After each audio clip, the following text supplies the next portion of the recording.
Portable TV. Come watch with me.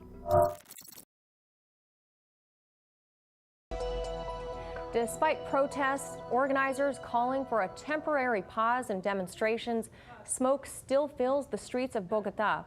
Human chains blocking intersections as police and paramilitary personnel use a heavy hand to break up the gatherings. Now, an international human rights body called the Inter-American Commission on Human Rights has released a report on what they characterized as disproportionate and excessive force by authorities. Now, these protests, sparked by a now abandoned fuel tax, have been ongoing for several months, leaving nearly 100 dead and hundreds more missing or disappeared. President Ivan Duque's government dispute those numbers, putting them closer to 24. So for analysis of this situation, we will bring in Pulitzer Prize-winning journalist, host of On Contact, Chris Hedges. And we should note, Chris was also a longtime reporter in Latin America, 6 years in Colombia, I believe, for both NPR and the Dallas Morning News. Now, Chris, it has been months since the government sort of backtracked on these fuel taxes. Why have these protests continued?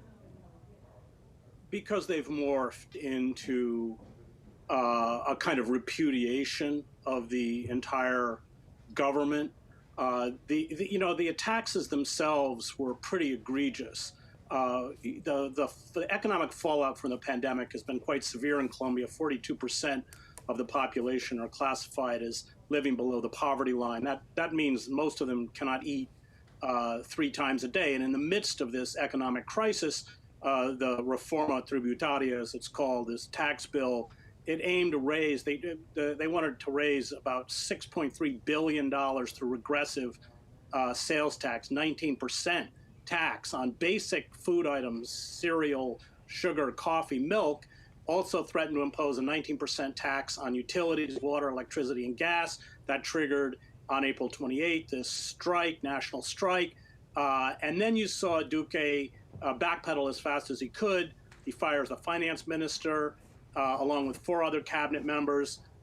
He decides that he won't go ahead with his plan to buy 24 F-16 air fighter planes from Lockheed Martin for $4.5 billion, but it's too late. He kind of crossed the Rubicon. So this tax revolt became something else. It became a protest largely led by disaffected, unemployed youth against the grotesque social inequality in Colombia, which is one of the worst in the world. And it's erupted now in almost all major cities and numerous rural communities throughout Colombia. And it's no longer about this particular tax or attempt to impose heavy taxation. It's really now a kind of full-scale revolt against the government itself.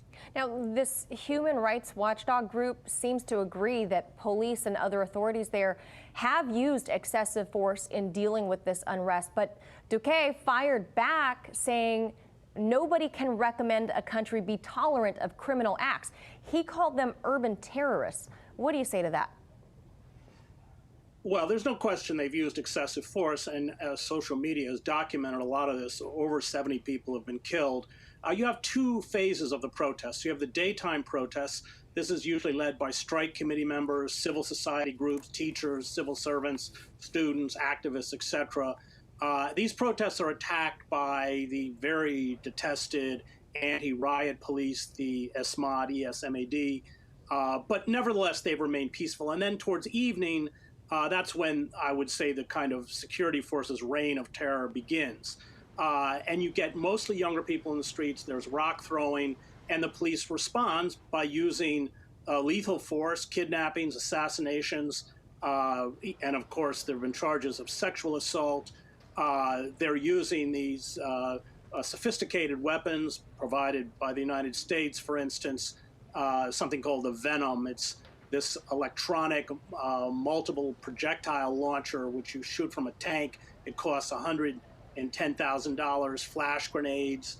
And that's where we're seeing, especially in cities like Cali, the government appears to have leaned on these paramilitary death squad type groups that were used during the 50-year civil war, which ended in 2016 with a peace agreement with the FARC rebels, the Revolutionary Armed Forces of Colombia. And there we're getting reports of large-scale disappearances, mass graves. And then I just want to add that Duque is probably, without question, the most unpopular president in recent history. Has an 18% approval rating. 76% of Colombians disapprove of his handling of the government. So there's a kind of meltdown in authority.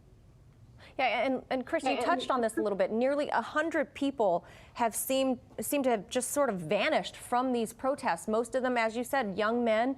Their mothers talking to the press as a last resort. They say the last they saw of their sons were when they kissed their mothers goodbye as they were leaving for these demonstrations.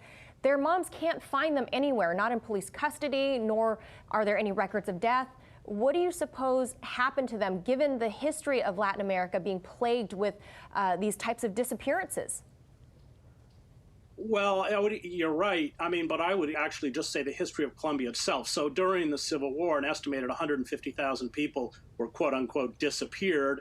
And according to the National Victims Registry, more than half of them, about 80,000 people, are still missing and are presumed dead. So we're seeing, again, a resurrection of this tactic, very common in Colombia, leveled against the protesters. Some reports are saying that there are hundreds of people missing. The Attorney General's office has acknowledged the number of 84 unaccounted for. But yes, it's extremely ominous. And then again, as I mentioned, there were reports of mass graves outside of 2 municipalities outside of Cali. The disappearing people is an old and unfortunately familiar tactic by right-wing regimes in Latin America. All right, we'll leave it right there. Chris Hedges, always appreciate your expert insight. Thank you. Thanks, Manila.